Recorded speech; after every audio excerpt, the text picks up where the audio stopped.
Guys, welcome back. We are nearing the end of this exciting season 2 where we are looking at word formation. Okay, we've covered all of the Hebrew vowel points, and I would recommend that before you go into syllables, that you do go through the Hebrew vowel point list again.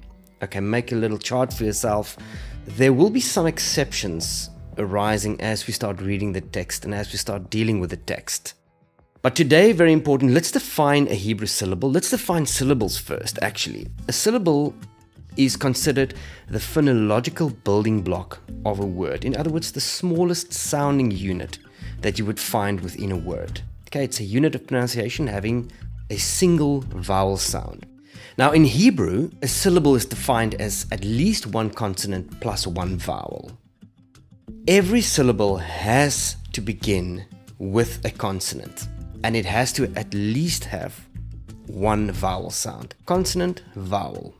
We get two basic forms of Hebrew syllables. The first is an open syllable, where we have a consonant plus a vowel, and we're going to write it as C and V. Consonant plus vowel. And this is an interesting little rule. Open syllables usually have a long vowel. And our second basic form is a closed syllable where we have a consonant, a vowel, and we wrap it with another consonant. Okay, C, V, C. And here is another interesting little rule. Closed syllables have short vowels unless, and this is the third rule. The rule of accentuation dictates that the last or final syllable of every Hebrew word is accented. Okay, the last or final syllable of every word is accented unless we find an accent mark, which in the reading of the Hebrew text shows that to us with a little accent mark.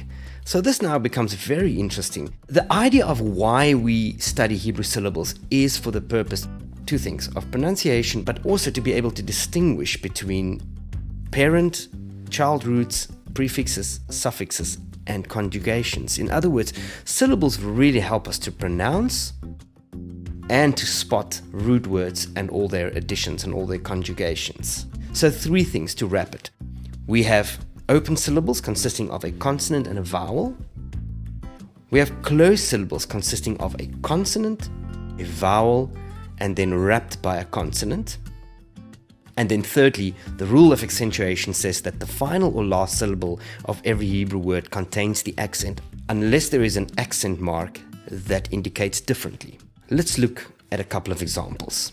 Right, here's our first word. It's read as davar. We have a dalet, a kametz, a veit, kametz, and a resh. The question is, where would the syllable division be? There we have the dalet and the kametz. And this is where we would cut it because that is a long vowel sound. And as we've said, an open syllable usually have a long vowel sound. And then davar, the veit and the resh with another kametz in between. And here we have the sound davar. This is the word for to speak. Okay, davar. First syllable is open, second syllable is closed. Let's look at the word chesed. Okay, we have a chet and a sagol, and then we have a samech, dalet, and also divided by a sagol. So the first syllable is open very clearly. You have consonant and a vowel, and then you have your little division line, and then you have a consonant, vowel, consonant. But here's an interesting thing. This one contains an accent mark. So usually it would be chesed, but here the text indicates that it has an accent on the first syllable, which would normally be the longest sound.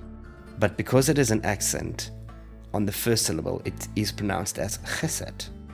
Chesed, very important word. We will deal with that. Let's look at this example. The word Elohim. All right. How will we divide that?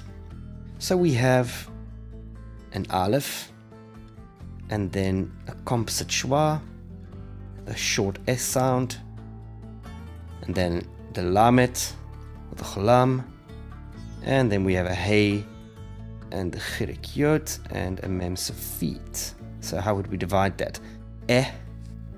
okay, consonant and a vowel lo. We have the consonant lamet and the cholam o sound, and then you have the hey chirik yod, which is a combination I sound or E sound wrapped by the mem suffix, so that would be a closed syllable. Elohim. Let's look at this one. First word in the Bible, Bereshit. We have a bait with a dagesh in, which means it's a strong b sound. Then a vocal schwa, which the rule follows. A schwa under the first letter of a word is always vocalized. B, re, right? This is a resh, a tzere, and an aleph, re, and then, so it's an open syllable, another open syllable, and then a closed syllable, shin, again, chirik yod, and a taf, bereshit.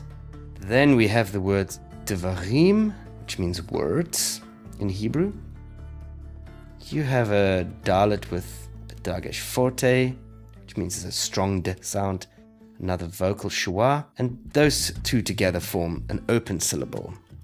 D, and then a veit, kemet, de, va, rim, resh, chirik yod, and again wrapped by a mem suffix, dvarim.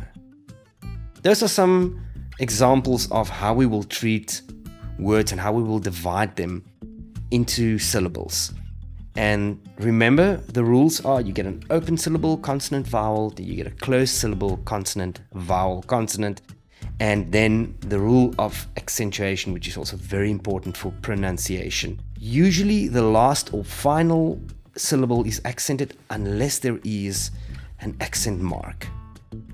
Okay, and then remember, a longer syllable is usually the open, and a shorter syllable is usually the closed syllable. So between those three, the rule of accentuation, the closed and the open syllable, we literally have all the rules to pronounce Hebrew words. In the second part, we will look at 4 more things which is important in the whole syllable conversation, and then we will dig into root words, prefixes, and suffixes. And after that, we will start reading the text, which I'm really excited about. Have a great day, and we see each other soon.